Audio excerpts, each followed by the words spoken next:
Now we are going to know about what is absolute continuity. The absolute continuity which is defined on the real valued function f.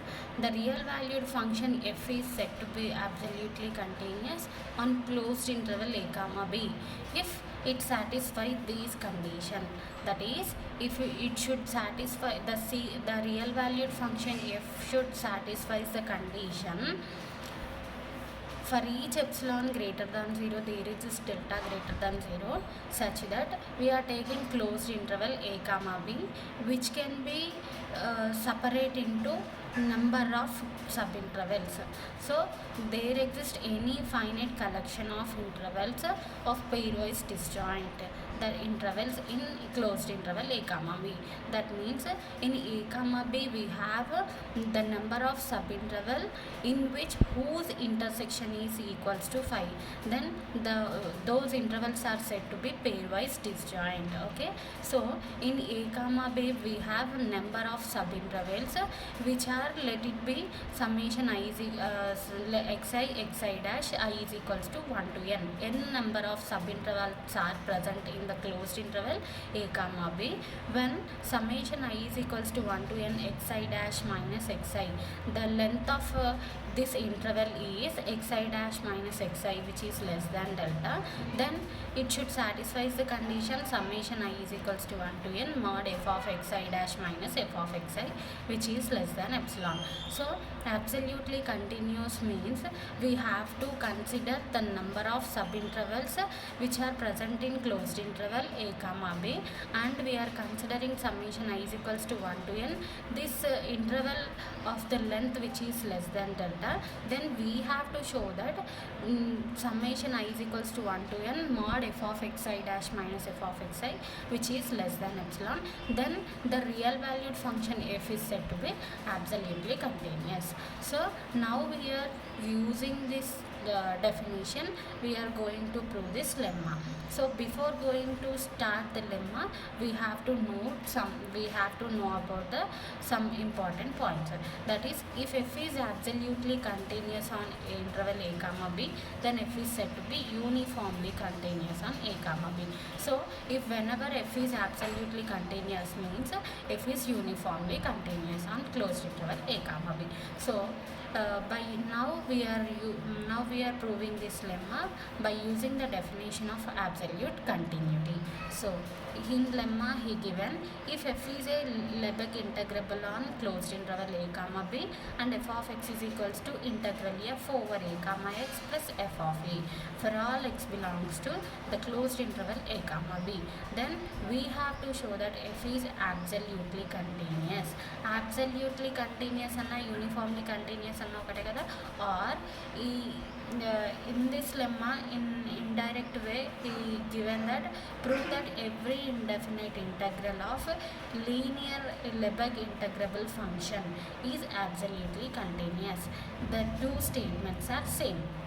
So he given f is a Lebesgue integrable on a comma b and f of x is a function, then we have to show that f is absolutely continuous. So we have to prove that f is absolutely continuous means we have to assume the number of subintervals which are less than delta. Then we have to prove this condition, then the real valued function f is said to be absolute continuous. So here we have to show that capital F is absolutely continuous.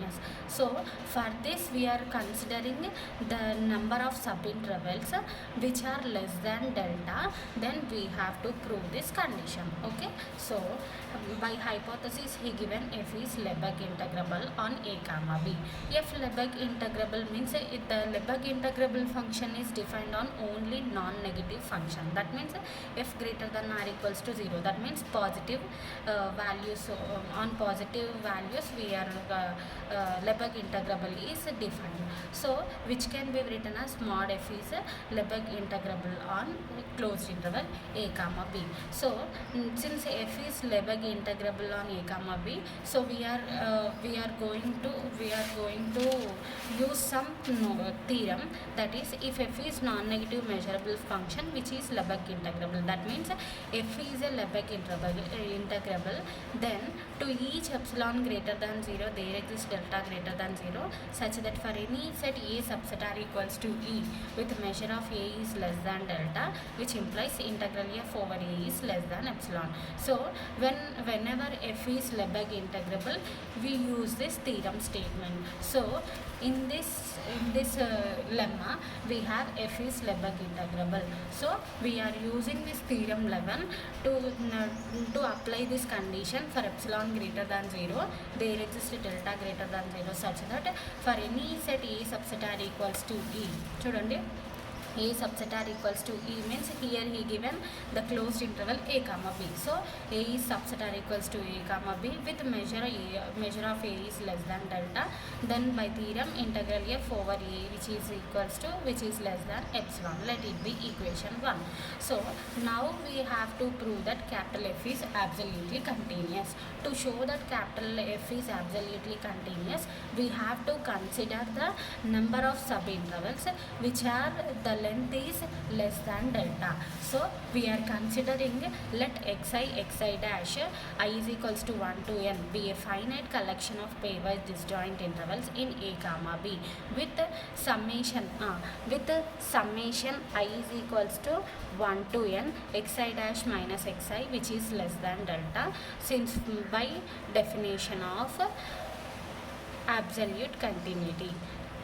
ఎందుకు మనం assume చేసుకున్నాము అంటే to prove that capital F is absolutely continuous we have the necessary part, then we have to prove the conclusion. So for this, to prove that capital F is absolutely continuous, we are considering the number of subintervals which are present in closed interval A comma B, and those intervals are pairwise disjoint, and those length is which is less than delta. Now we have to show that summation I is equals to 1 to n mod f of xi dash minus xi which is less than delta epsilon. Then we say that capital F is absolutely condition. To show this condition, before going to show that condition, we are assuming these n number of pairwise disjoint intervals as capital E. Okay, then now we are applying measure on both sides for capital E. Then measure of A is equals to measure of union of xi comma xi dash. By countable subadditive property, union becomes summation. So summation of measure of xi comma xi dash. Measure of xi comma xi dash, length of an interval is equals to b minus a kada. So similarly xi dash minus xi, so we have xi dash minus xi is less than delta, so we are applying this delta, therefore measure of A is less than delta. Let it be equation A. Now from equation 1 we have integral f mod over A which is less than epsilon kada. So we are considering this left side part, so integral mod f over A. We have A is equals to union of terms kada, apply చేసినాం. So which is equals to integral mod f union I is equals to 1 to n xi comma xi dash, which implies we have mod integral over A summation బయటికి తీసినాం which is less than epsilon from equation 1. Okay, so from equation 1 we have integral mod f over A which is less than epsilon. So in this place we are applying equation 1, therefore which is less than epsilon.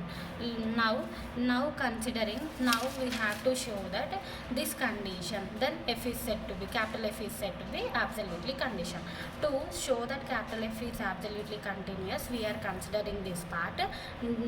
This part is convergent to epsilon అనేసి we have to prove. So we are considering summation I is equals to 1 to n mod f of xi dash minus f of xi. We have f of xi means it can be defined as చూడండి summation I is equals to 1 to n integral f over a comma xi minus integral f over a comma xi, in which different are xi dash xi. So xi dash, from this equation we have xi dash is less than epsilon here. So we are substituting this, so which implies which is less than epsilon, which is equals to from equation 3. So integral f over, we have integral f over closed interval a comma b is equals to integral f over open interval a comma b.